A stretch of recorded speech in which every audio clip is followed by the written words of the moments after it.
Hello? You're who? And you said I owe you how much? Yeah, sure. Let me get you my credit card information. 1 second. Hello, I'm Jason Hershelman, and today I'm going to talk to you about the different types of frauds that are out there. I'm going to talk to you about telemarketing fraud and identity theft. I'm also going to talk to you about what you can do to prevent yourself from becoming a victim. Scams are all over the place. They're all around us. Whether we want to believe them or not, they are everywhere. Now let's begin with one of the most common known frauds there is. Telemarketing frauds. Just like you heard when I was on the phone. Very simple call. Calls like that can come in all the time. They can be very similar. The people that are calling you know what they're doing. This works. This is why it's out here. Telemarketing fraud is considered one of the most common frauds according to the Federal Bureau of Investigations. This type of fraud can be accomplished either online or through the phone. A telemarketing fraud through the phone can be a little tricky, but with some warning, you could understand exactly what you're falling into. Like for instance, if somebody's calling you and they're telling you you owe them money, but you aren't sure about it, don't just give them your information. Look into it. Do research on yourself. The caller might tell you, hey, you've won a prize. You won a free trip. You won a free cruise. All we need is some credit card information to ship you these tickets, and it is yours. They're going to pull you in. They're going to give you something you want, and in turn, all they're getting is everything that they want. The caller might also say that they're a trustworthy company and that you don't need to worry about checking in on their references. And they're going to reassure you this by saying that they don't want to look into your references. They're not going to look into your past, your history, or anything like that, just so you don't need to worry about looking into theirs. These are a couple of telltale signs you need to look for with telemarketing frauds. Even if you are careful to avoid telemarketing frauds, you can still be the target of identity theft.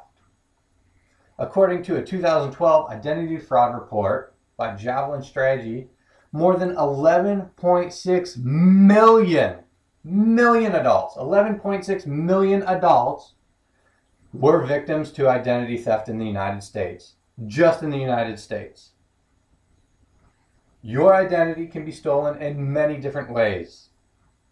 Throwing away an old credit card, even if it isn't active, you still have all your account information on there without shredding it. Throwing away your bank statements without shredding them. If you call to get a replacement credit card, or if you know that your credit card or debit card is about to expire and your bank is going to be sending you a new one soon, if you don't receive that new card in the mail, you need to be making phone calls ASAP. You should be on the phone right away with your bank, seeing if they did mail it out and when they mailed it out. And if they mailed it out a couple weeks ago, you need to put a cancel in for that. Another way is storing important information such as credit card information, your PIN numbers, different things like that, storing it in your cell phone under a fake name as grandma, but it's your PIN number for your credit card. Don't do that. If you can't remember it, you probably don't need your credit card that much anyways. Knowing all the different types of frauds are very important because once you've known about them, you can begin to protect yourself from being a victim. That's what we're going to get into next, protecting yourself. There are very simple things that you can do to protect yourself from being a victim of fraud. One of the most important tools that you can have in your house is a shredder. Any information you have, bank statement, medical records, credit card statement, even if you don't think it's that important, even if it's a pre-approval for a credit card, shred it. What's it going to hurt? Just shred it. Shred everything. It's not going to hurt anything. Another way to protect yourself, check up on yourself. Look in to see how you're doing. Check on your bank statements. Make sure the only money that's being spent is the money that you're spending. Make sure you know where it's going. Make sure you don't have any unauthorized or suspicious transactions inside your bank history. Also, make sure you order monthly credit reports from a reputable company. Check up on yourself. See how you're doing. Make sure your credit is where it should be. Understanding these simple steps will protect yourself from being scammed or even having your identity stolen. So let's just recap real quick on what we went over.